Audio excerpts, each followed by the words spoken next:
Well, news. The news never stops. And this weekend is a very, very newsy weekend indeed.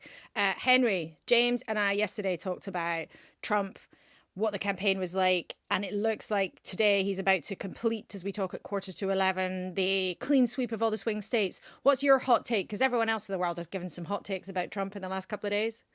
Well, I don't know how original this is by this point, but I'm fascinated by the global wave of anti-incumbent sentiment in this year of elections. We keep hearing 2024 is the year of elections in so many parts of the world, obviously including the UK.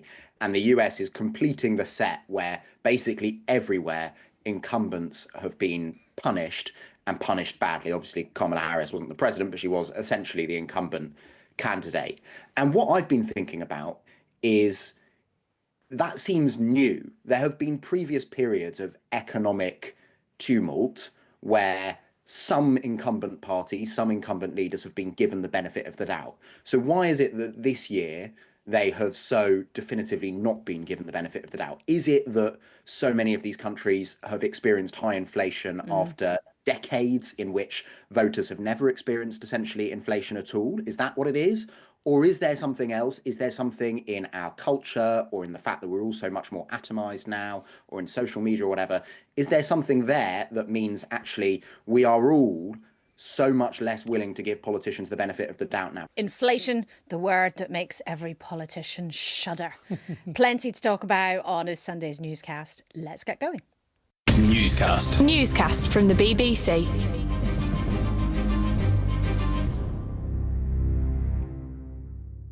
It's Laura in the studio. It's Henry at home. And it's James in Glasgow. Now then, we've got Henry's hot take on President Trump and some marvellously grand ideas also to kick us off on a Sunday morning. And I know that, all of these big concepts, I think, are going to be woven into everything that we talk about in the coming months and years. But this is a special weekend for lots of people listening, whether you're a newscaster, whether you've got military ties or not. Remembrance Weekend is a very special weekend here in the UK. And it was an occasion when we had a rare interview with Admiral Sir Tony Radakin, who's the head of the military here in the UK. Now, as you'd expect, we talked about the moving ceremonies that will be taking place around the country today. But also it was a day, Henry, to try to see what he really thought and what the government really thought about the level of defence spending here at home. And just for people who maybe haven't been following this as closely as we have, what's your sort of potted version of where that conversation's got to? Well, Admiral Sir Tony Radakin thinks that defence spending needs to be higher, and the government isn't going to be drawn on whether they agree, or rather what time frame over which they agree with him and would increase defence spending. I think that's basically your programme this morning boiled down. And that was a disagreement is perhaps too strong, but that was a difference in emphasis between the military people at the top of government and the politicians at the top of government before Tuesday and before the election of Donald Trump. But clearly that difference in approach to how fast to increase defence spending has taken on a massively increased significance in Whitehall, in Westminster, after Donald Trump's victory, because we know that Donald Trump, at the very, very least, believes that Europe and the UK as part of that in his construction should share more of the burden, shoulder more of the burden of defending Europe. And we know that he is going to pursue policies in that direction. And so this is clearly something that the government is going to have to think about afresh. I think Darren Jones, the Chief Secretary of the Treasury, on your programme this morning, his mission was just not to commit news on it, but it is something that the government is going to have to commit news on in either direction, either by pleasing Sir Tony Radakin or disappointing him. They are going to have to make a call, I think, fairly fast. And James, I don't think it's that comfortable for the government with everything that's going on in the world to have the head of the military saying, I think, diplomatically, but very plainly, that in his view, spending on the military has to go up. Clearly, he believes it's imperative. Clearly, he believes it's pretty urgent. And then for the government, not to commit to when they're going to do it precisely, but also not even to guarantee that they'll do it in the next 5 years at all, which was a manifesto promise. It was deeply uncomfortable for Darren Jones. At one point, you put the quote from the French president to him about the world being divided into carnivores, omnivores and herbivores, and I felt that you were the carnivore and he was the herbivore. Well, he then said I tried to be a vegan, actually, in response to the question. Well, I mean, it was uncomfortable. And I actually looked back, I then looked back at the Manifesto Commitment, because I thought, well, what was this precise commitment in the manifesto? And it did say Labour will conduct a strategic defence review within our first year in government, and we will set out the path to spending 2.5% of GDP on defence. Now, as you say, when you make a manifesto commitment, you generally assume that the public expect that will be fulfilled within your first term of government, because you don't presume that you will win any more terms beyond that. It doesn't explicitly say that, in complete fairness to them. It says we will set out the path towards that. But there was no path being set out today. There was no sign at all of what the path would be. They're clearly, they're clearly waiting for this big moment of not just the strategic defence review, but the big spending review as well, aren't they? They are, and a new government, of course, has got every right to look again at the priorities and look again at what they're spending money on. And we all know that money is tight, but I think that there is some frustration some frustration in sort of defence circles, and also suggestions from quite a lot of people that, as we were talking about yesterday, James, that actually not to spend more now may prove to be a sort of false economy, if you like, and that the reviews, important though they are putting in some kind of delays in a system that really, really has to be long term. Let's just have a listen to how Tony Radakin diplomatically was implying he wants more cash. Actually, it was pretty clear. I'm not sure he was implying at all. I think it was clear. And then this is how Darren Jones was fending off the demands that he give us a date for when the government will pony up. So I don't think it will be a surprise to the Chancellor, the Prime Minister, the Defence Secretary, that the Chief of Defence Staff would always want more money for defence.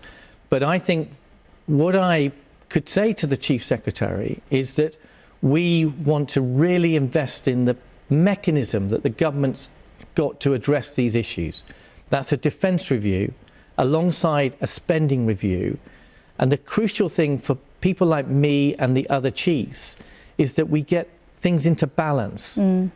The ambition of the nation and the Prime Minister against the resources to match that ambition. Is 2.5% enough? That's for the review to assess and to do that in a much more significant way than the usual ding dong of every year how much money have we got. We want longer term stability, longer term clarity.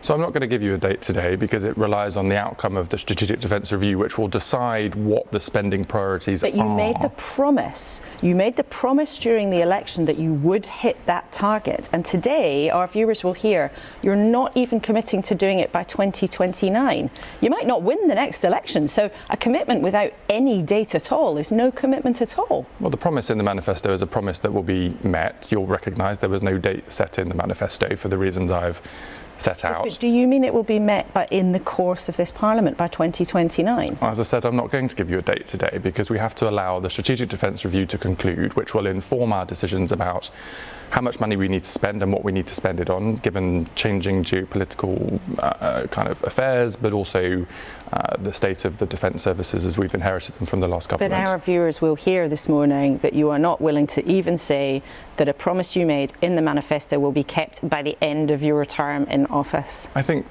viewers at home will recognise that you have to do these things properly. I can't give you a date today because the Strategic Defence Review has not concluded. Well, promises in politics without a date on them don't always end up being promises kept. No, but I have a question as well about that, Laura. And Henry, I suppose, I wonder what your take on this is. There's tension there between Admiral Sir Tony Radakin, the Chief of the Defence Staff, as Laura has demonstrated vividly with her interview with her, and with Darren Jones on the other side from the Treasury. But is there not also tension within the Labour government, given that you've got the Defence Secretary John Healey saying that Britain is not ready to fight a war at the moment? Yeah, I think there is, James. I think you're absolutely right. I'm sure that in private, though definitely not in public, John Healey has been very loyal to the idea that he might have to cut his cloth like other departments. But I'm sure you're right that in private he'll be making similar arguments to those that Tony Radakin was making. And John Healey gave an interview at the weekend talking about how this is all personal for him because his son has signed up as a reservist and would be willing to fight if need be. I mean, I think one of the things that has struck me most in the last few weeks, we've mostly been speaking about the budget in Westminster. And I remember having a coffee with someone, a senior official, intimately involved in planning the government a few weeks ago. And we talked through for about 45 minutes all the different political dilemmas that would face any government in this budget, but especially faced a Labour government, because Labour politicians have particular priorities of where they want spending to go. And then they ended our coffee by saying, of course, Trump's going to win in 2 weeks and then loads of this will become irrelevant. So it's clearly already been in the backs of the minds of people in government that if Donald Trump won this presidential election, the entire frame through which this new government was approaching the public finances might shift a little, because they might have to spend more on defence more quickly than they were planning to. And I'm so struck that already the political balance for this government was pretty delicate in terms of persuading Labour MPs, the Labour movement more generally, that they were spending scarce resources in the right way, aligned with the right Labour priorities. And if a load of money has to now go to defence faster than it otherwise would have done, or in greater numbers than it otherwise would have done, where are they not then going to be spending money, and who in the Labour Party is that going to annoy? I think that's something really worth watching. And it's interesting, Henry, you mentioned there a sort of changing dynamic in government circles in terms of how, as time goes on, they are finding not just that it's tough being in government because you're really, really busy and you've got loads and loads of things to do. And it's just sometimes, I think, has felt quite sort of overwhelming. And suddenly people have got hordes of staff when they used to have a couple of key advisors. But also that the conversations are getting more difficult. And I just wonder, it's sort of my impression from speaking to people that they kind of already all feel a bit more battle hardened, to have a defence metaphor on today of all days. I don't know, does that sort of match up with your take when you're chatting to people in and around Westminster? Yeah, I think so. They've come through a budget and a limited spending review as part of that. And I think generally, and this may not be the sense nationally, but generally they are pretty pleased with how they came through the budget that they came up with. But there is a consciousness that there are tougher decisions to come. That was their view even before Tuesday or Wednesday morning, or whenever it became clear that Donald Trump was going to win. And by the way, we're talking, because of the guests on your programme today, Laura, about the foreign policy and defence spending implications of a Trump victory. But the other thing that is going on in Whitehall is all this planning and thinking about what the economic implications could be. If Donald Trump carries through on what he said in his campaign he would do in terms of tariffs, that will be massive for the global economy. Perhaps actually not quite as bad for the UK as for some other countries, because the UK's trade with the US is more services-based than goods-based, something that Peter Mandelson picked up on your panel.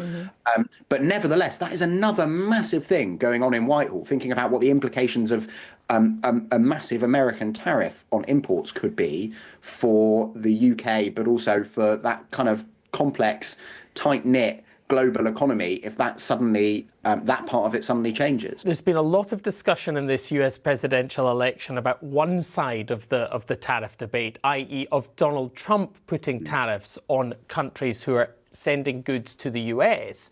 There's been less discussion about what the response might be, and these things sometimes have a tendency to spiral out of control. In 2018, in the middle of Donald Trump's presidency, I remember travelling to Montana and interviewing a farmer, which was quite good fun because we got to travel on her giant combine harvester and through the amber waves of grain referred to an American legend, and that was beautiful and lovely.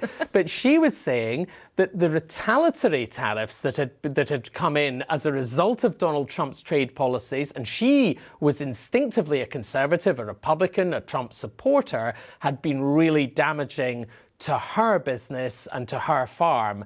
And so it's just an indication that, you can say if you're the President of the United States, I want to do this for this reason, to make my economy stronger, to help my country. But these things have a tendency to unravel and to have implications in different directions. Just one other thing that brings it straight back to foreign policy in the UK is, suppose the EU as a bloc acts punitively in retaliation to a tariff imposed by Donald Trump.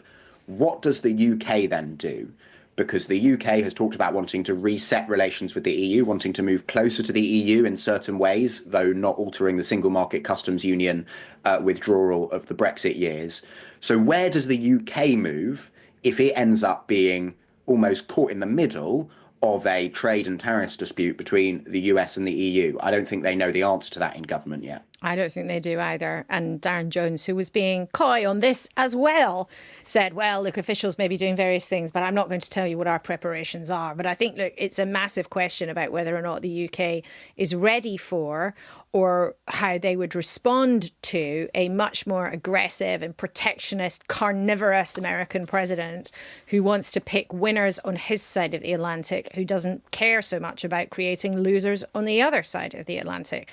And for Rachel Reeves and Keir Starmer and everyone else in the government, growth and getting the economy moving is meant to be top of their list.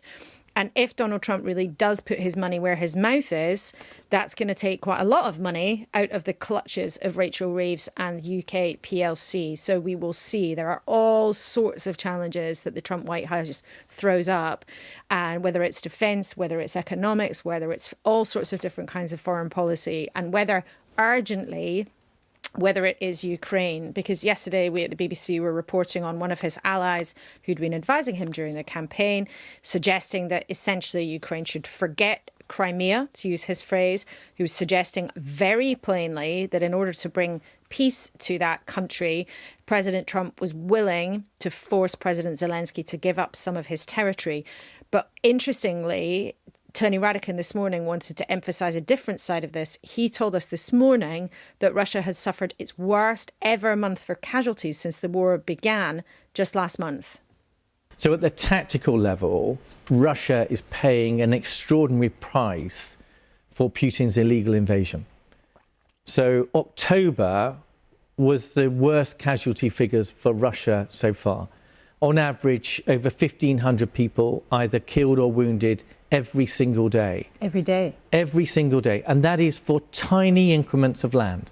There is no doubt that Russia is making tactical territorial gains. It's interesting, isn't it, guys? Because you can see, and I don't know if either of you have heard in other conversations with people in our government, quite a few people keep emphasising, and maybe it's wishful thinking, but they keep emphasising actually the strain on the Kremlin, the strain on Russia, the strain on their economy and the strain on their population with Putin carrying on. It's almost like they're trying to create a sense that Putin, it's not inevitable that he can keep going. I don't know if you're picking that up, Henry?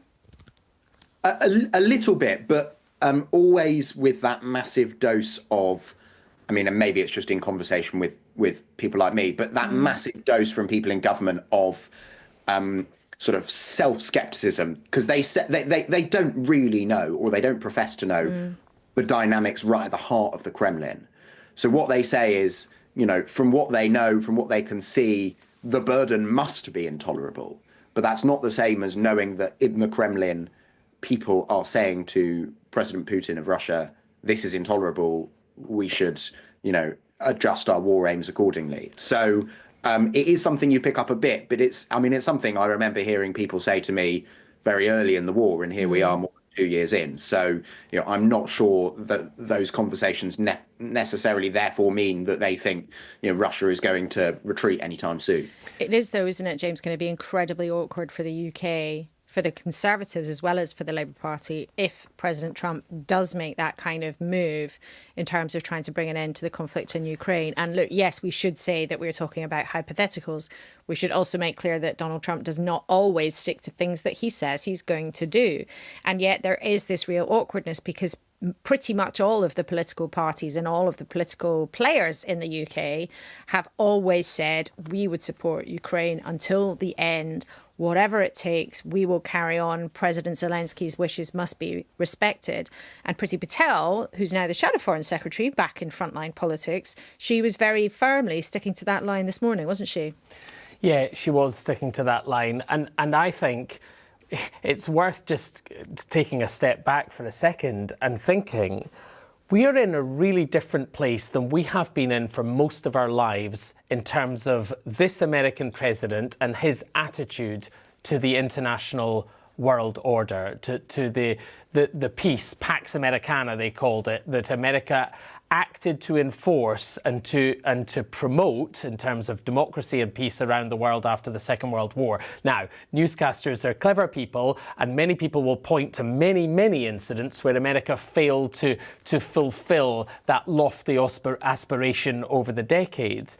But for decades, the Democrats and the Republicans were tightly woven together in their commitment to this idea that former Secretary of State Madeleine Albright often referred to as the US as the indispensable nation, this idea that America wasn't just about securing prosperity and security for itself, but that in doing so, it meant ensuring prosperity and security all over the world. Donald Trump does not think like that at all. America first is his mantra. It's been his mantra throughout.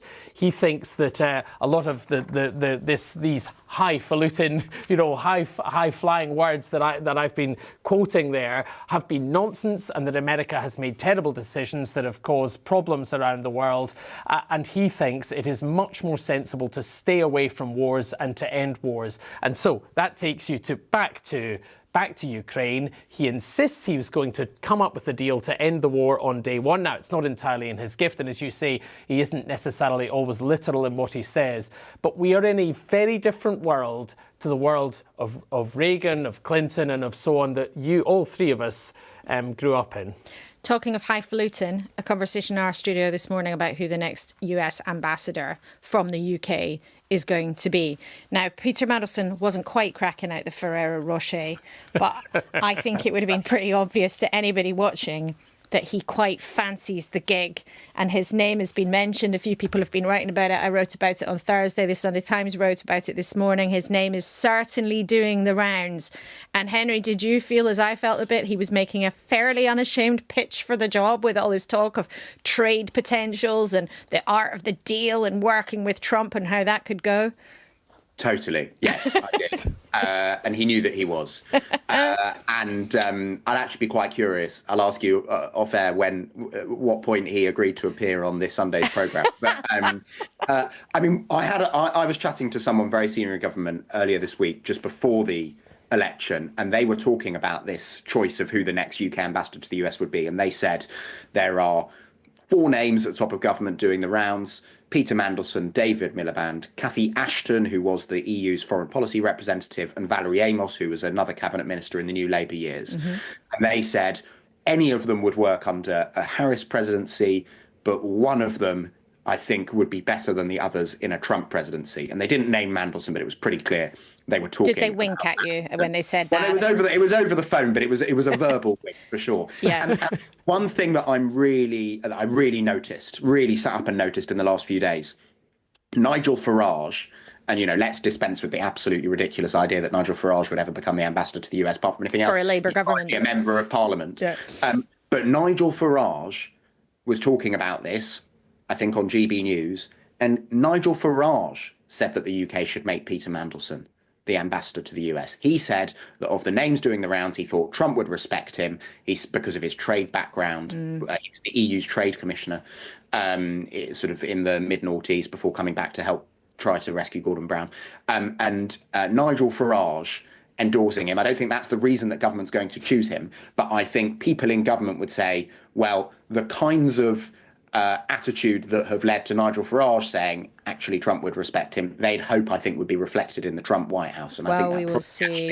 Someone said to me that the Trump White House will be like a court, And Peter Mandelson has proven over time that he is the master courtier. But we will see. I have one little tiny point that if he does become ambassador, I think one line that he said to you will be revisited, which is, he said, when you put it to him that a deal on day one to end the war effectively meant surrender for Ukraine in terms of the territory that Russia now occupies. He said whatever happens to the fringes of Ukrainian territory, what is sacrosanct is their freedom, Ukrainians' freedom. And I thought that was interesting. The fringes of Ukrainian territory, an interesting phrase to use, and possibly one that some supporters of Ukraine might be slightly concerned about. Interesting indeed. Well, we will see what happens in the passage of time. Karen Pierce, the current ambassador, of course, it's possible that she might be extended in her job. But certainly this morning, I think we were witness to a bit of very first world job pitching for our audience watching on BBC Not just that, but for Oxford University as well. Yes, well, that's right. We were talking about that well, a source who may or may not be close to Peter Mandelson was very keen to point out that the job of being Chancellor for Oxford University, such as it is not a full-time position. So actually you could be busy with the Ferrero Rocher or the Hershey's Kisses or whatever you do in the ambassador's residence in Washington, as well as having a fundraising role as Chancellor of Oxford University. Newscasters, we know you're a classy bunch, but even for you, that's a pretty highfalutin kind of discussion this morning about who the ambassador is going to be. But what a very interesting weekend of news it has been. I hope you've thought it's been an interesting episode of a Sunday newscast. James and Henry, it's been lovely to have you with us as a marvellous duet this weekend. But I think that's enough for now. What do you reckon? I think so. I think that was plenty. Lots of news. See you later. Lots of news. Bye. Goodbye. Newscast from the BBC.